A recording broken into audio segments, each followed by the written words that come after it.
You just got the promotion. New title, new salary, new expectations. And somehow, you're sleeping worse than before. 2 years ago, you were a student sharing a cramped apartment with 2 roommates and a broken heater. Now, you're earning real money. Not dream money, but enough that people say, you're doing well. Let's follow 3 people. Not millionaires, not failures, just normal earners trying to make sense of why more money feels heavier than less. Start with Daniel. He lives in Chicago. Midwestern calm. Corporate job, marketing analyst. At 24, he made $46,000. Shared rent, took the bus, ate frozen meals without thinking twice.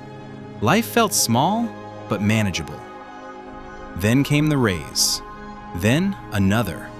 At 27, Daniel makes $82,000. His parents are proud. LinkedIn applauds. Coworkers call him on track. But Daniel's expenses evolved faster than his identity. He moved out of the shared apartment. Not luxury, just privacy. Rent went from $650 to $1,750. He justified it easily. I work hard. I deserve peace. Then came the car. Not flashy, just reliable. A leased sedan, $420 a month. Before that, he had a used car with no payments. But the new office had a parking garage, and everyone there drove something newer. Daniel didn't want to stand out. Not upward, not downward.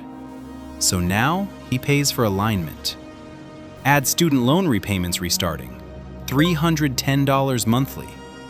Add health insurance upgrades, because now he actually reads benefits packages. Add subscriptions, because adulthood runs on invisible autopay.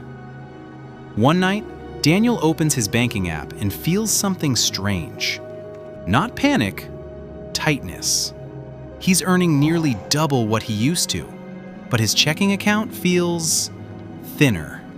Not empty, just tense. Because Daniel's life expanded quietly, and expansion eats margin. Now meet Sophia. She lives in Barcelona, creative industry, graphic designer. At 23, she freelanced constantly, never sure about next month's income. Some months were brilliant, others were quiet. Uncertainty was her normal, so she built emotional tolerance for instability. At 26, she lands a full-time agency role, 58,000 euros salary, stable contract, benefits, structure. At first, she feels relief. Predictable income, predictable life. But predictability comes with new pressure. Her landlord raises rent once he learns she has a stable contract. Not dramatically, just enough. Her social circle shifts too. Now she works with clients and coworkers who brunch without checking prices. No one tells her to spend more, but she notices patterns. Weekend trips become normal conversation. Nice dinners become casual decisions. And slowly, Sophia starts spending not to impress, but to belong. Belonging doesn't feel like spending. It feels like participation. 6 months later, she realizes something odd. When she was freelancing, income was unstable, but stress came in waves. Now, stress is constant, low level, background, because instability is no longer expected, so any financial friction feels abnormal. Then there's Marcus, London, finance-adjacent role. Operations at a fintech firm. Methodical, calm, analytical. At 25, he made £34,000 and lived simply. Small flat share, no car. Tracked expenses casually. At 29, he earns £68,000. Objectively successful, statistically above average. Marcus doesn't inflate lifestyle dramatically. He still cooks at home, still uses public transport, but something else changes. commitments. He helps his younger sister with tuition. He sends money to his parents occasionally. He contributes to weddings, birthdays, obligations that weren't there before. Because once you earn more, people assume you can absorb more. Not maliciously, naturally. Marcus also increases retirement contributions, because now he reads about long-term planning. He invests more, saves more, allocates more responsibly. And still, he feels tighter than before, because responsibility scales faster than income. 3 different cities, 3 different personalities, same emotional outcome. More income, more structure, more stress. Why does this keep happening? Because income growth is loud, but cost evolution is silent. When Daniel got his raise, no alarm sounded when rent doubled. When Sophia upgraded her lifestyle, no notification warned her about social inflation.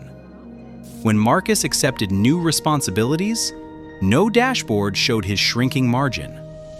Money expands in spreadsheets. Pressure expands in real life.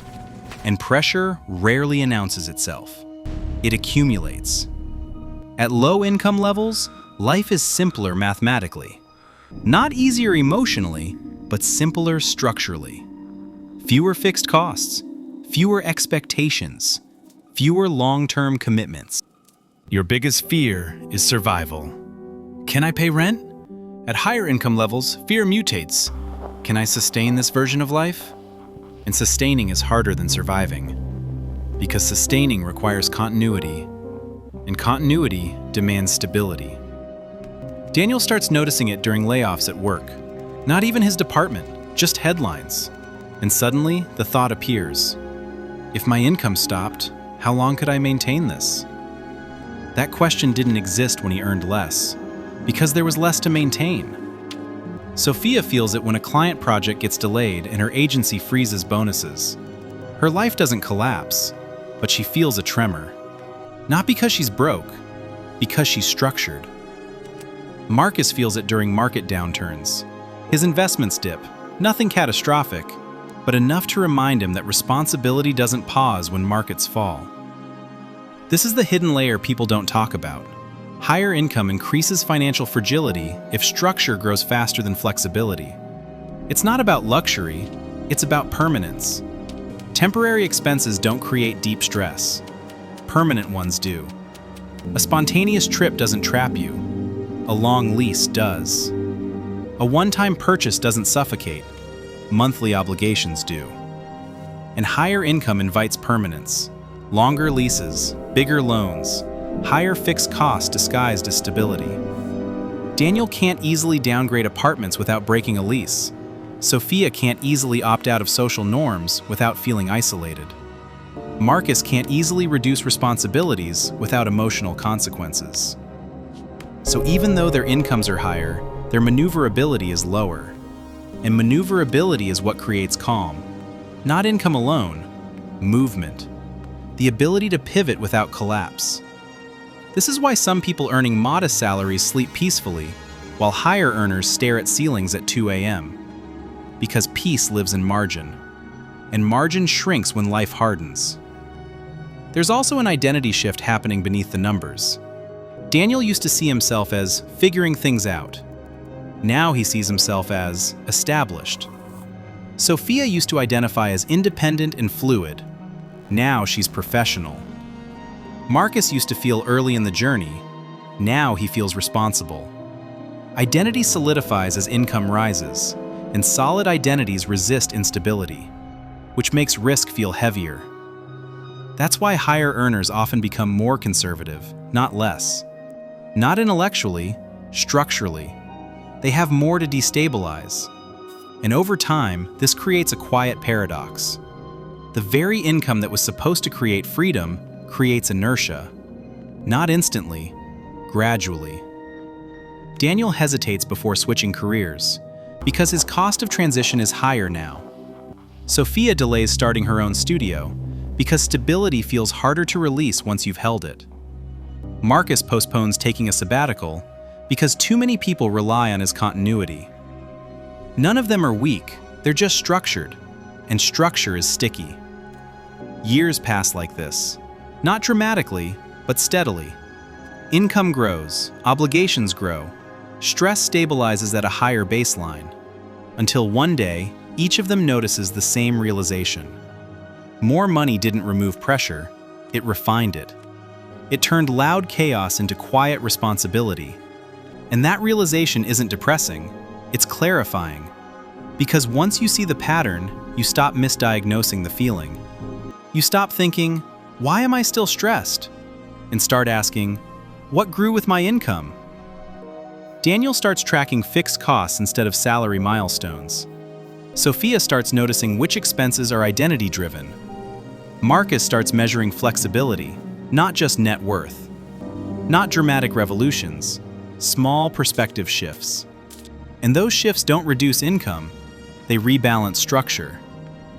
Because the real lesson isn't that earning more is dangerous, it's that earning more without awareness is destabilizing. Money amplifies architecture. Whatever structure you build around it expands.